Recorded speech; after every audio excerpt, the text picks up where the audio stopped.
Hi friends, welcome back to my channel Pushpa vlogs.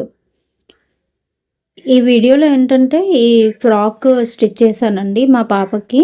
మా పాప 9 years పాప అనమాట. నేను ఇంతకుముందు ఫ్రాక్ స్టిచ్ చేసుకున్నాను కదా, సేమ్ అలాంటి క్లాతే ఇది, ఇక్కత్ క్లాత్ అనమాట. ఇది 2 మీటర్స్ అండి. 2 మీటర్స్ కొంచెం క్లాత్ అయితే మిగిలింది. ఇంకా గేరా ఇంకా పెద్దగా ఎక్కువ పెట్టచ్చు, కాకపోతే బరువు అయిపోతుందని చెప్పి నేను ఇలా స్టిచ్ చేశానమాట. ఈ ఫ్రాక్ ఇలా స్టిచ్ చేశాను. ఫ్రంట్ వైపు రౌండ్ నెక్ పెట్టి ఫ్రిల్స్ పెట్టాను.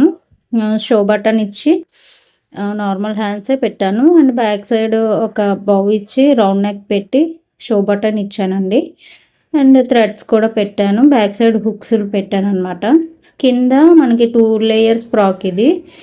ఫస్ట్ లేయర్ కొంచెం లాంగ్ ఉంటుంది, కిందది కొంచెం షార్ట్ లేయర్, కొంచెం ఫ్రిల్స్ ఎక్కువ పెట్టాను. ఇలాంటి ఫ్రాక్స్ ఎవరికైనా అంటే నేను తెలిసిన వాళ్ళకి, నాకు తెలిసిన వాళ్ళకి, మా ఊర్లో ఉన్నవాళ్ళు, మాకు దగ్గరలో ఉన్న వాళ్ళు ఎవరైనా స్టిచ్ చేయించుకోవాలనుకున్నట్లయితే నాకు కాల్ చేయండి. నేను రీజనబుల్ ప్రైస్కే స్టిచ్ చేస్తాను. ఈ ఫ్రాక్ మీకు ఎలా అనిపించింది నాకు కామెంట్ చేయండి. అండ్ ఈ వీడియో లైక్ చేసి షేర్ చేయండి. అండ్ సబ్స్క్రైబ్ చేయడం మాత్రం మర్చిపోవద్దు. Thank you.